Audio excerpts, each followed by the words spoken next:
11번부터 문제풀이 시작하겠습니다. 다음 설명으로 옳지 않은 것은 갑은 보험자와 보험대리점 위탁계약을 체결하고 있는 보험대리상이다. 갑은 보험대리점이죠. 보험대리상. 을은 독립적으로 보험계약의 체결을 중개하는 자이다. 을은 독립적으로 한다. 따라서 을의 경우는 보험중개사죠. 병은 보험자를 위하여 계속적으로 보험계약의 체결을 중개하는 자이다. 따라서 병은 보험설계사네요.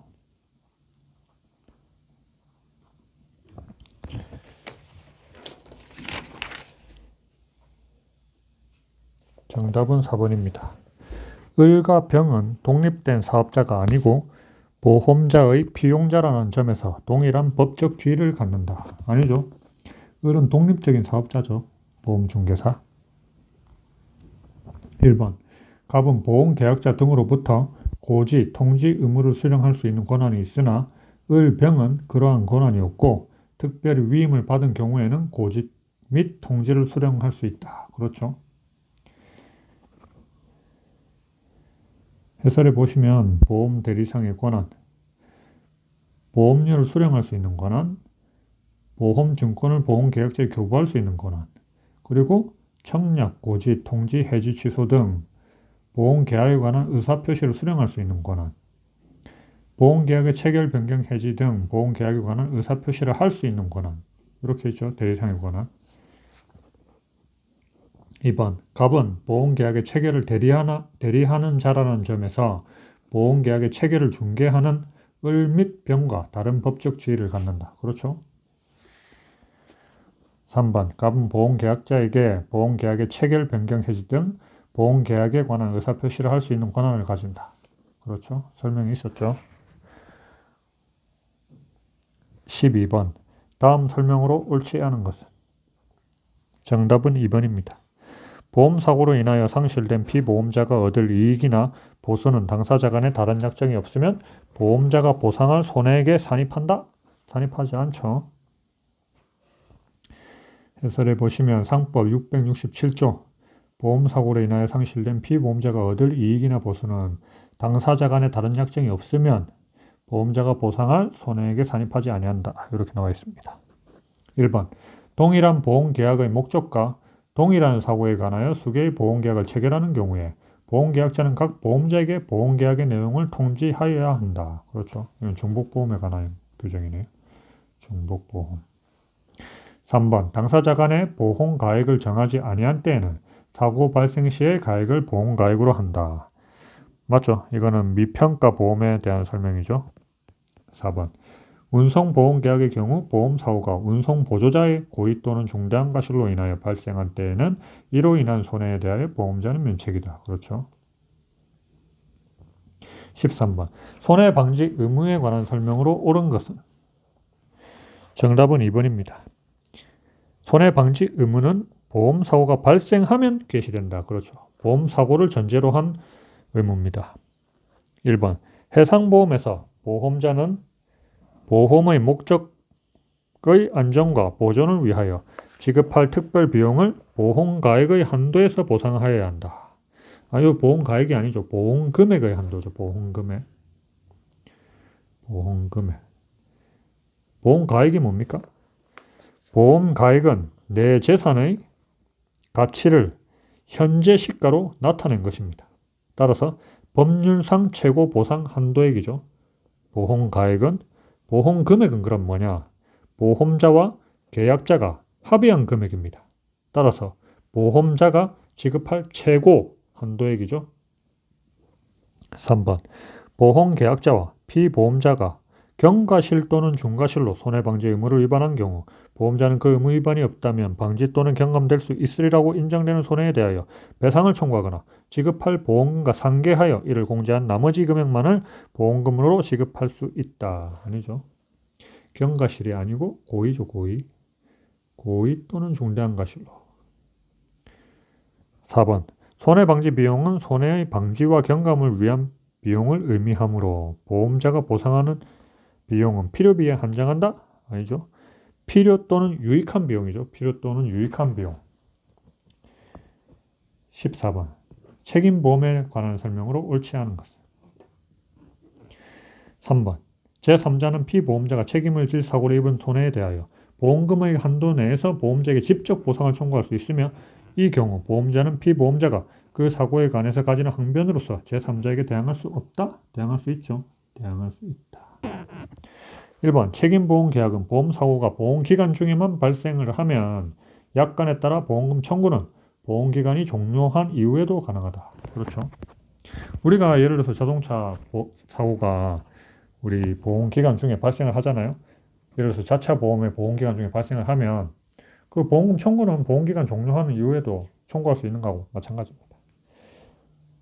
2번. 피보험자가 동일한 사고로 제3자에게 배상 책임을 짐으로써 입은 손해를 보상하는 수개의 책임보험계약이 동시 또는 순차로 체결된 경우에 그 보험금액의 총액이 피보험자의 제3자에 대한 손해배상액을 초과하는 때에는 중복보험의 규정이 준용된다. 그렇죠.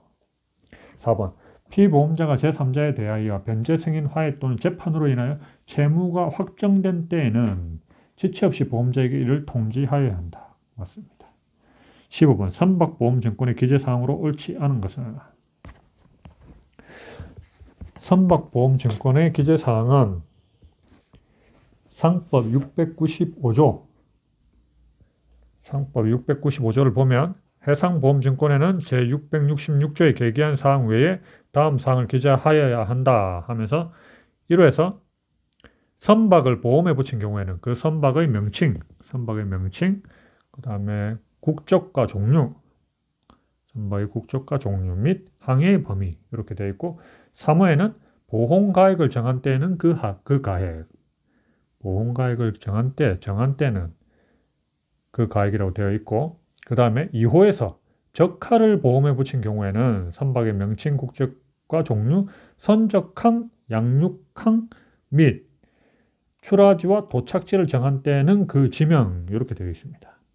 요거는 적하보험증권의 기재사항입니다. 따라서 2번입니다. 16번. 보험자의 청구권 대위에 관한 설명으로 옳지 않은 것은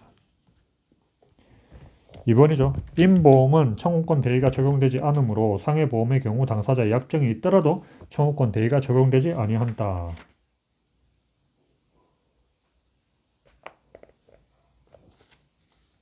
아니죠. 상해보험 계약의 경우에 당사자 간에 다른 약정이 있는 때에는 보험자는 피보험자의 권리를 해하지 아니하는 범위에서 그 권리를 대위하여 행사할 수 있다. 이렇게 나와있죠. 1번. 보험자의 청구권 대위를 인정하는 이유는 이득금지 원칙의 실현, 부당한 면책 방지에 있다. 맞습니다. 3번. 청구권 대위는 보험금을 손익상계로 공제하지 않는 것을 전제로 한다. 맞습니다. 4번. 청구권 대위가 성립하기 위해서는 제3자의 가해 행위가 있어야 하고 그로 인해 손해가 발생하고 보험자가 피보험자에게 보험금을 지급해야 한다. 그렇죠. 17번. 다음의 설명으로 옳지 않은 것은 정답은 4번이죠. 당사자 간에 보험가액을 정한 때에는 그 가액은 사고 발생 시의 가액으로 정한 것으로 본다? 아니죠. 이거는 추정한다죠. 추정한다. 1번. 타인을 위한 손해보험 계약의 경우에 그 타인의 위임이 없는 때에는 보험계약자는 이를 보험자에 고지하여야 하고 이를 고지하지 아니한 경우 타인이 그 보험계약에 체결된 사실을 알지 못하였다는 사유로 보험자에게 대항하지 못한다. 상법 제639조에 정확하게 나와 있죠. 2번. 계속보험료 미납으로 보험자가 보험계약을 해지하였으나 해지 환급금이 지급되지 않은 경우라면 보험계약자는 일정한 기간 내에 연체보험료에 약정이자를 붙여 보험자에게 지급하고 그 계약의 보완을 청구할 수 있다. 맞습니다. 3번. 보험자는 보험금액의 지급에 관하여 약정 기간이 없는 경우에 보험계약자 또는 피보험자의 보험사고 발생의 통지를 받은 후 지체 없이 지급할 보험금액을 정하고 그 정해진 날부터 10일 내에 보험금액을 지급하여야 한다. 맞습니다. 18번. 잔존물 대위와 보험 위부의 비교에 관한 설명으로 옳지 않은 것은 일단 그러면 잔존물 대위가 뭔지 보험 위부가 뭔지 한번 알아볼까요? 잔존물 대위는 1번 지문을 보시면 정확하게 나와 있습니다. 잔존물 대위의 경우 보험의 목적 전부가 멸실된 경우, 전부가 멸실되고 보험금액의 전부를 피보험자에게 지급한 경우, 보험금을 전부 피보험자에게 지급해야 됩니다. 전부 멸실되고 보험금의 전부를 피보험자에게 지급한 보험자가 보험 목적에 대한 피보험자의 권리를 취득한다. 이게 잔존물 대위입니다. 그럼 보험 위부는 뭐냐? 보험 위부는 보험 목적이 전부 멸실된 것과 동일시할 수 있는 일정한 사유가 있는 경우, 잔존물 대위의 경우는 전부 멸실된 경우였잖아요. 근데 보험 위부는 전부 멸실된 것과 동일시할 수 있는 일정한 사유가 있는 경우에 피보험자가 그의 보험의 목적에 대한 모든 권리를 보험자에게 위부를 하고 보험자에게 보험금 전부를 청구할 수 있는 그런 제도입니다. 보험 위부는. 이거 좀 한번 또 구체적으로 비교를 한번 해드리면, 잔존물 대위 같은 경우에는 손해보험의 이득 금지 목적에 따른 제도입니다. 반면에 위부는 손해보험의 이득 금지 목적에 따른 그 제도, 이득 금지 원칙, 그거 외에도 손해액의 산정과 지급에 소요되는 시간 비용에 대해서 피보험자를 보호하기 위한 제도가 보험 위부입니다. 그리고 잔존물 대위는 요건이 성립하면 법률상 당연히 발생합니다. 반면에 위부는 잔존물에 대한 권리를 보험자에게 이전하는데 피보험자의 특별한 의사표시가 필요합니다. 그리고 또 위부는 해상보험에서만 인정됩니다. 또 잔존물 대위는 보험자가 지급한 보험금액 한도 내에서만 대위권을 가지고, 보험 위부는 보험가액이 보험금액보다 큰 경우라도 보험자가 소유권을 전부 취득할 수 있습니다. 이런 차이가 있습니다. 2번, 잔존물 대위의 경우 보험의 목적이 물리적으로 멸실하거나 또는 본래의 경제적 가치를 상실할 정도로 훼손된 경우에도 전손으로 볼 수 있다. 맞습니다.